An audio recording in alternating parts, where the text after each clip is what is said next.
Good afternoon and welcome to the African Heritage Diaspora Television, still the ultimate voice for Africans in the diaspora. My name remains Prince Tunde Adetunji.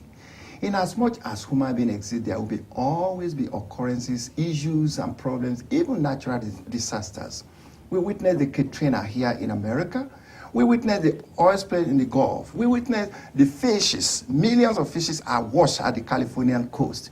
Of course, the devastating earthquake and tsunami ravaging the country of Japan is the current issue in the world today. Well, talking about that, the immigration issue, which is as lively as ever, is always the volatile issue here in America. And we are ready to discuss this at length because of the international impact it has on the citizens of the world.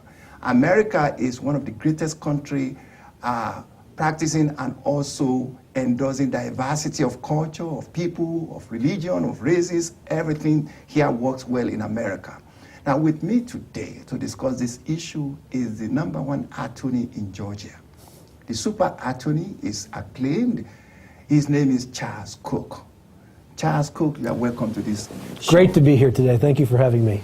Thank you very much. You've actually appeared on so many shows, on CNN, on CBS, and also you are described as the #1 attorney here in Georgia, especially on the immigration issues.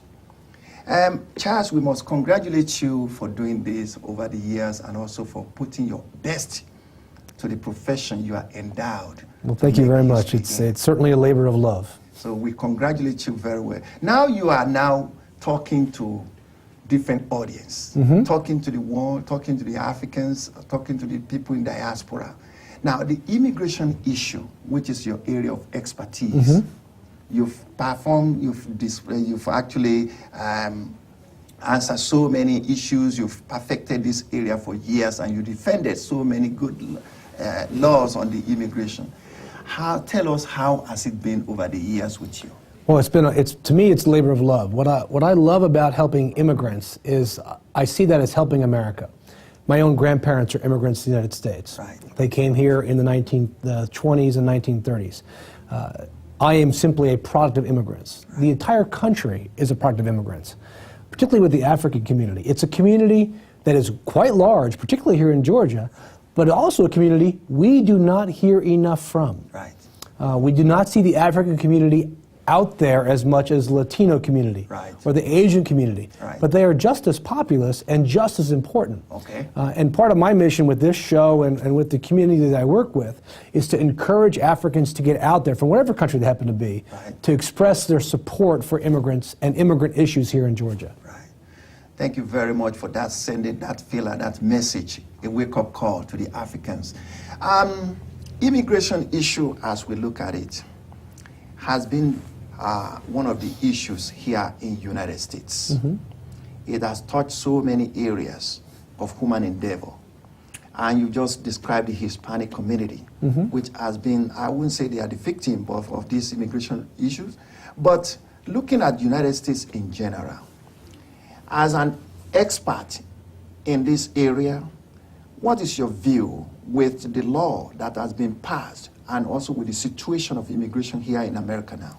Well, immigrants have always been the focus of attack, yes, particularly in down economic times, right, because people want to blame somebody for their problems. Right. The reality is it is immigrants that have always brought America out of recessions and depressions, right, not caused them. Yeah. The biggest problem is, of course, Americans love immigrants. Yes. They just love immigrants from yesterday. Yes. They don't love immigrants from today, and it's always been that way here. What I view as our goal and our mission is try to convince people, yes, and educate them on the reality of how immigrants help a country like the United States. The laws that have recently been passed in Arizona or in Utah or even here in Georgia as we talk about it, these are laws designed to chase people away. That's really their only focus. They actually don't enhance the economy. They don't make people safer. They don't reduce taxation issues or the size of government. Right. They're simply designed to chase people away, and they're specifically targeted in the views of many legislators at Latinos, because that's who they view as immigrants. Yes. Africans particularly melt into the background, Right. because they look like African Americans, and they kind of melt in. Latinos stand out because we don't have a, quote, native population yet Sure. that is brown. We have white and black, and we have some Asian. But it's Latinos that stand out, so they become the target Yes. and the focus of a lot of this legislation. Right. Okay, it doesn't have their name on it, Right. but trust me, it's the underlying current. The reality, though, is we should be passing legislation, Right. but rather legislation that opens America, Right. that lets people into society, Right. rather than the stuff that excludes people. Great. Well, you touched my best spot when you mentioned Arizona law. And you are You've heard about it, I see. Yes. I want to actually ask you, because we have the governor of Arizona passing the law and the president of the United States reacting He did. to this.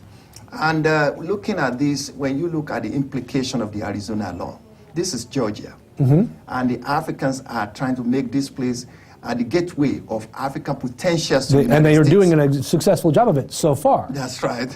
Now, the implication of the Arizona law, if it is practiced here in Georgia, what do you foresee the future of the state of Georgia? I see Georgia struggling to maintain itself both as a gateway to Africa and to Latin America. Right. Because it sends the message, we don't want immigrants. That's exactly what this law says. Okay. We do not want immigrants coming to Georgia. Okay. Now they'll say, oh, we just don't want illegal immigrants. Immigrants, okay. When I was testifying down at the legislature, I said, you can't tell me the difference. Yes.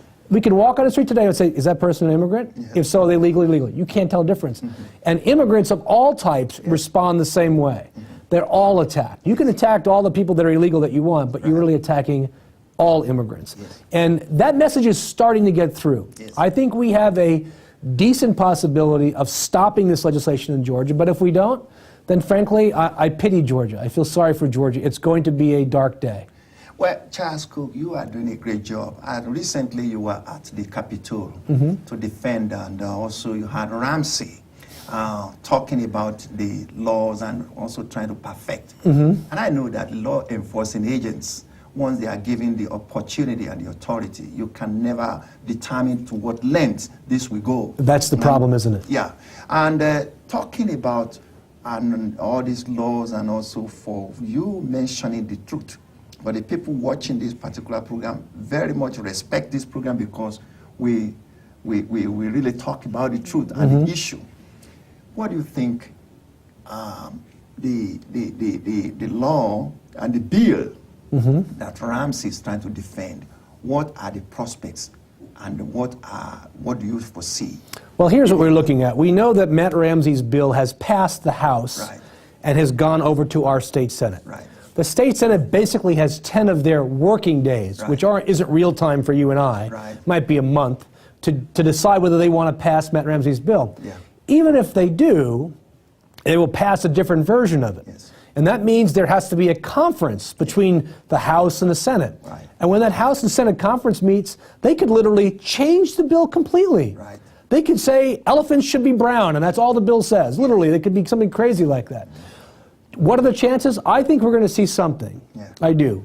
But I don't think we're going to see what Matt Ramsey wants. Okay. I think there's going to be an amelioration of the bill. I believe that there is a reaction in the state Senate among Republicans beginning to understand the negative economic and tax-related consequences and societal consequences.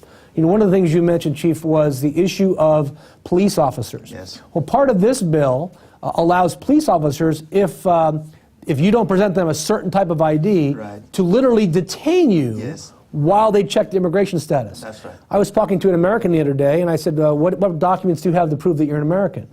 He said, well, I have my driver's license. I said, did you ever leave your driver's license at home? Yeah. What else do you have? Yes. Nothing. That means the police can hold you Yes. for up to a week Yes. to check your immigration status. And what other evidence do you have besides your driver's license? And is that even proof of your citizenship? No, it's proof that you can drive. That's right. So this is a disaster waiting to happen. Frankly, if I was a police officer, I would not want this power. Because I see that the abuse potential is so great, particularly when, African Americans and Africans have been facing this a long time. You've heard of DWB, driving while black. Okay, well, the same is true for Latinos now. We call it DWH, driving while Hispanic. You are targeted, you are focused. They look for Latinos and blacks, and they stop you disproportionately to the rest of the population for, quote, traffic violations that really aren't traffic violations, but simply serve as an excuse to stop and thus then lead to the immigration consequences. Well, Charles Kuck, it's interesting talking to you because you are very bold and also you are visionary and you are a realist. And practicing to the letter what you know best. Now, looking at the prospect of immigration in this country, this country is a country of immigrants. It is, purely and entirely. And it's the immigrant that makes this country reach the top, the mountain top. I mean, people coming from here and there and making the best in America. Yep. And now taking the America to the zenith of his calling. If you look at the merits of what the immigrants has contributed to this country, how will you be able to prove to the populace living over there to look into what the positive side that the immigrants have brought to this country? It's an excellent question, excellent comment. What we realize is this. The facts are quite clear. Yes.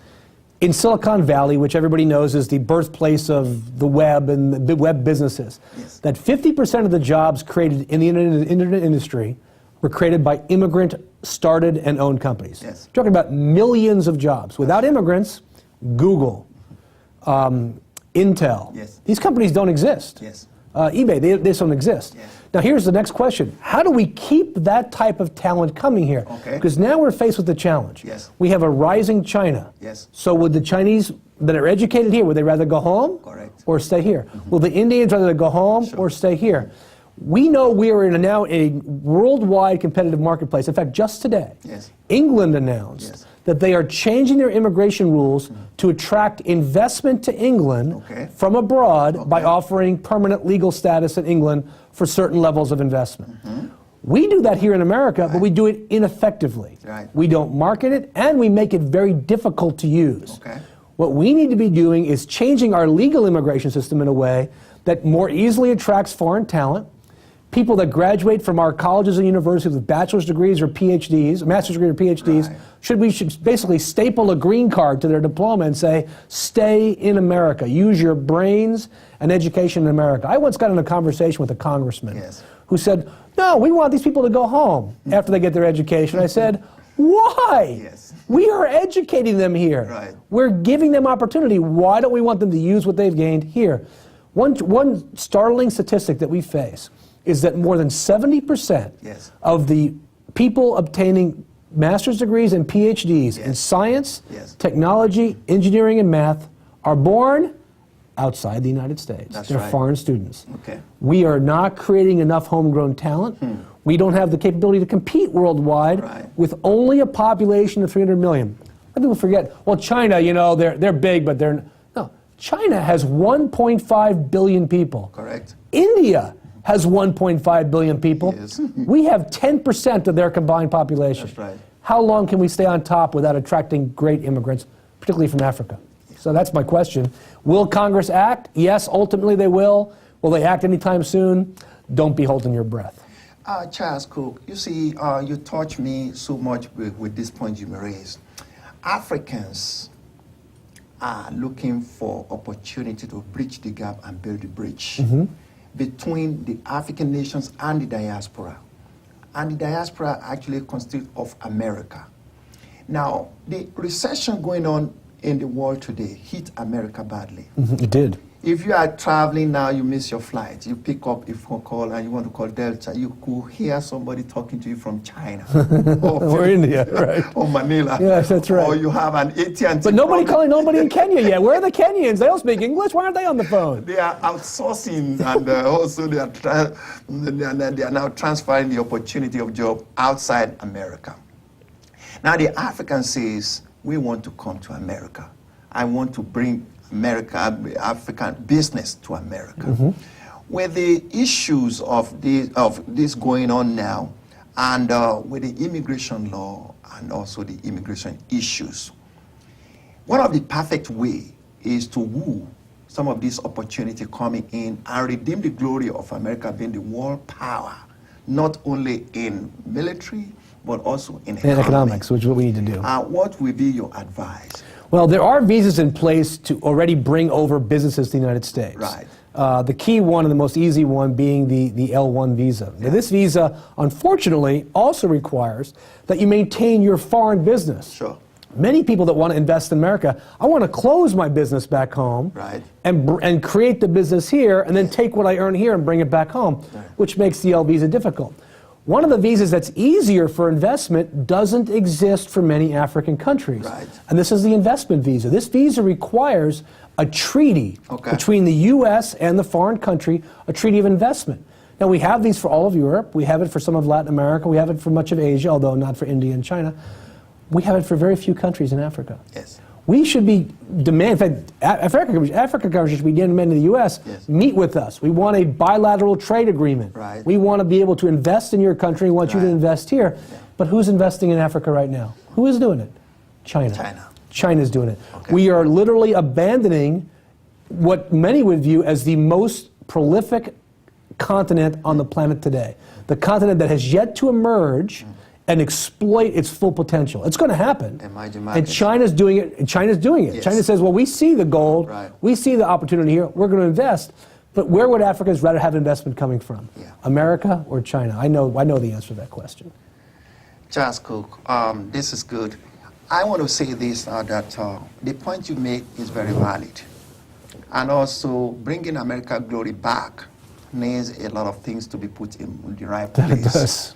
And getting the right people to make the right decision. Educate us a little bit, and also my viewers. People who want to change their status, people who get married, people who finish schools, what do they need to do? Okay. Because with this program, I know a lot of people will now say, yes, I've been having this problem. Here is the solution. Well, there are solutions sometimes. Yes. The most important thing for anybody listening to this program to understand is that when you come into the U.S. legally, Yes. you are given a little white card that Right. says how long you can stay. Never stay longer than that white card says. Okay. Because the moment you do, you abandon your status. And once you lose your status, you eliminate every option that you have except for one. Okay. And that's marriage to a beautiful American girl or a handsome American guy or, frankly, an ugly American girl. It really doesn't matter as long as it's a real marriage. Okay. But if you maintain your status, you would keep yourself eligible for work visas, Right. investment visas, Right. and permanent residence through employment and other family members in the United States. Okay. For those that have already lost their status, Yes. if they came in legally, there's always marriage as an option.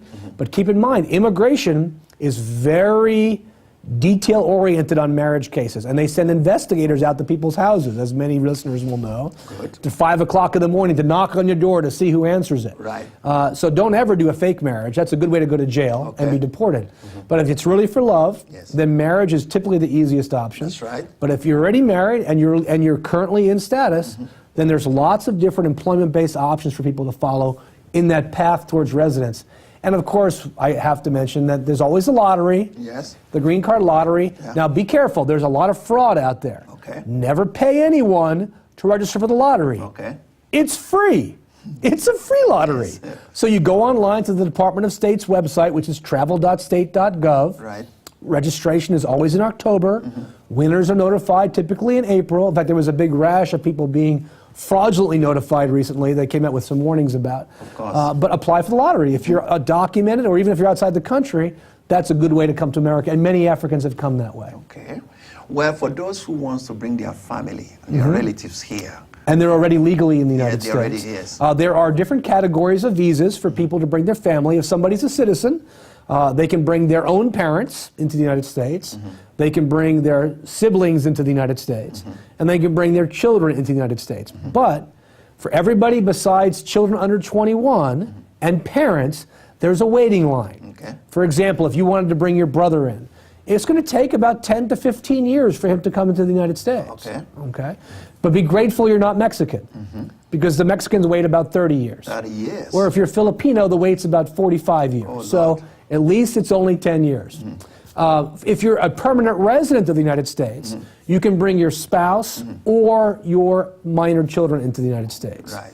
But other than that, there's no other family that you can bring to the United States, and many of these categories have years and years of waiting. Okay. Well, for people like you who are seasoned and professional in your own right, especially the area of immigration, I happen to have a kind of relationship with the U.S. Immigration Service, and then we had a seminar. And the questions were raised on the diversity of culture, names. Oh, you yes. have the Chinese coming, you have Lu, you see many Lus, you see so many names, and also the language problem. That's also an issue. Now, to sanitize most of the problems, what is your best advice to the immigration workers?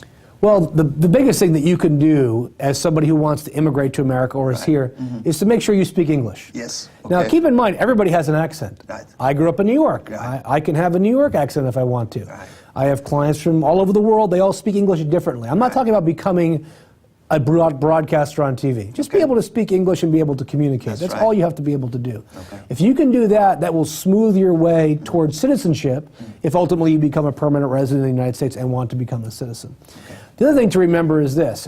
If you want to immigrate to America and want to become a resident here, Right. you always have the option to become a citizen. Yes. And frankly, you should always take advantage of that.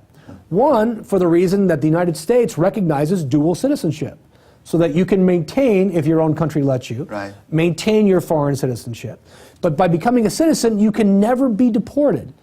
As a permanent resident, if you do something wrong, you have a bad check, or you get arrested because you got in a fight with your wife, I will stand on the dock and wave goodbye as they deport you because you are gone, even as a permanent resident.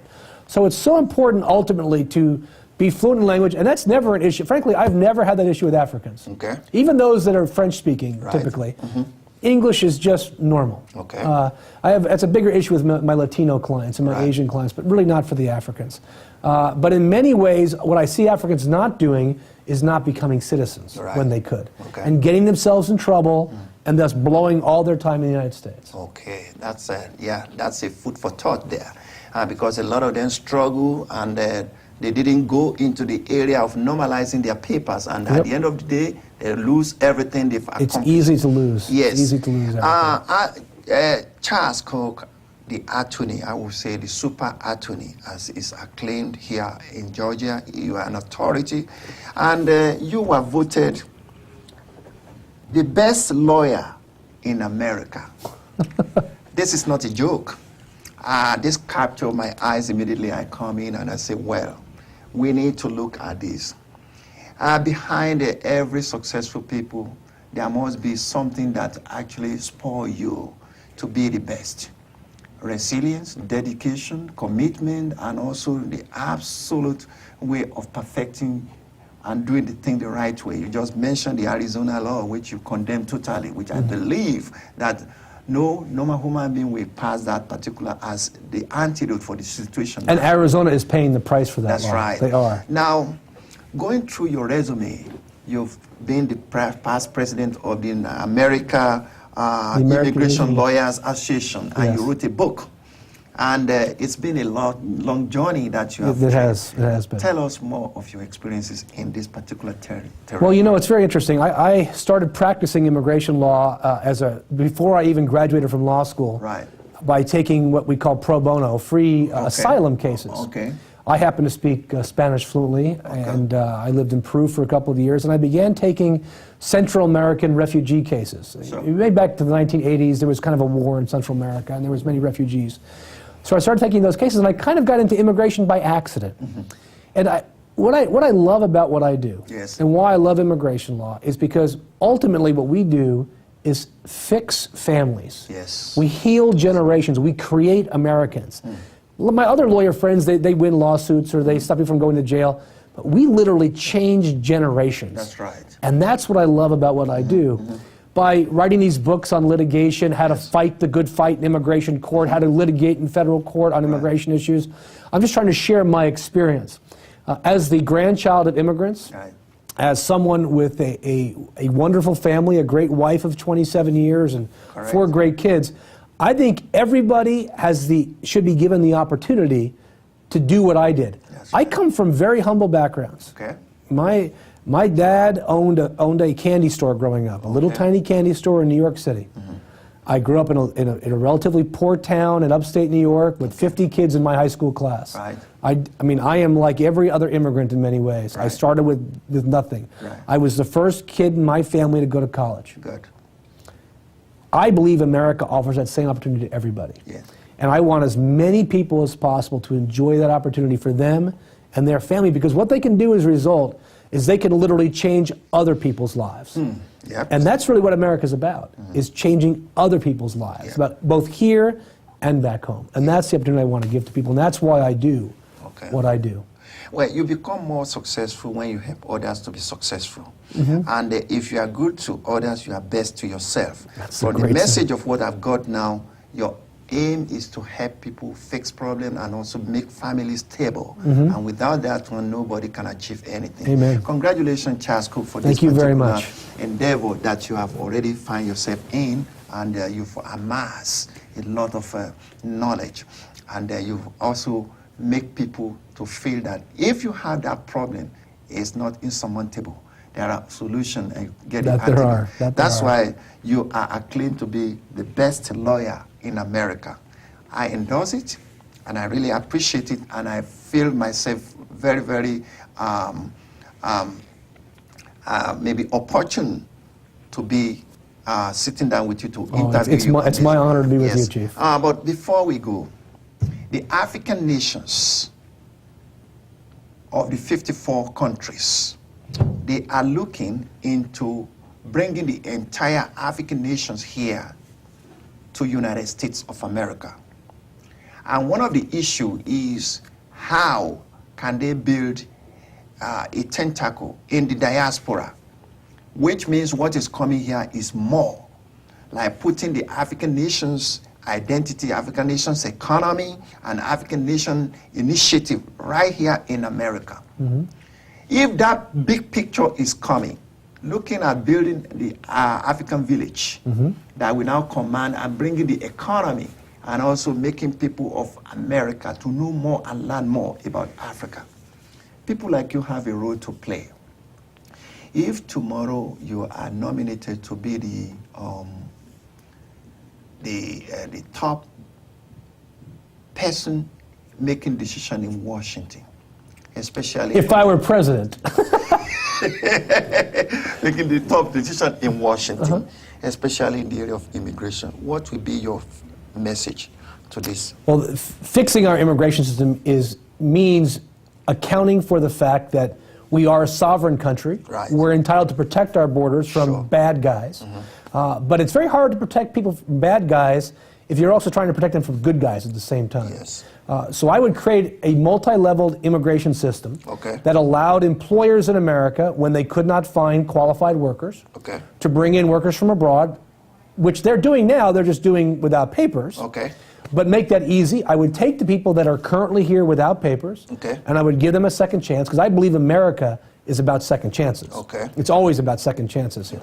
And then I would create visa categories that attract the world's best and brightest, that attract those that want to invest, and attract those who want to be invested in into the United States.